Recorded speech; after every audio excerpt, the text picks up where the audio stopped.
Now, Ruth started to touch on it, and that's why my practicing attorney will come in a little bit more, talking about this criminal background checks and stuff, and Reggie's bill. And as I heard Ruth mention, in Seattle, they passed that legislation. But really, the odd thing about legislation like that we always object to, they exempted federal assisted housing.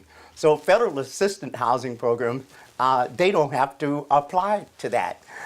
Because under federal housing program, they have they have in their HUD guidelines no criminal activity, no drugs, and things like that. And I know you guys, some of you probably remember that historic case in Oakland where they evicted a 90-some-year-old grandmother who was the voucher certificate holder, and it was a grandson that was living there that was using and selling drugs. And then, you know, NAACP, everybody in the world came to this lady's defense. But unfortunately, they evicted her because HUD in their guidelines, they have a no drug, no all this mandatory. So it's really amazing that the government, they can have these kind of exemptions in their places.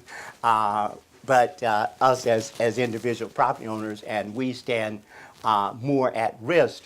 And currently in Seattle, it didn't happen as a result of the law because they just passed this. But right now, the owner and the property manager in a large complex in Seattle are being sued for not running a criminal background check because there was a tenant in the building that had a criminal background check that raped somebody in the building, and so they're suing the owner because he didn't do a background check, and maybe Harold could touch a little bit more. But see, he might have a real problem, as I see it, and Harold expounded on that. But in that case, he could have run a background check because the law hadn't passed. So that becomes a real issue, is the fact that he didn't, but he had the right, as the old, you know, shoulda, coulda known, could have perceived that something like that could have happened. So maybe when you make a few remarks, you could kind of address where that puts that owner. And one of the issues we have with laws like this is trying to have some kind of safe harbor for owners. So I don't know in Seattle, and I understand we've talked a little more about Reggie's bill, because Reggie has always been, ever since I've known him, he's always been one to help people that are incarcerated to come out and this, that, and the other. So you can admire him for that.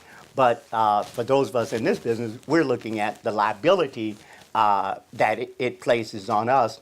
And it's the old thing where would you rather be sued by the person that had the criminal background that you didn't rent to, or you rather be sued by the person they attacked? So, you know, you have to decide.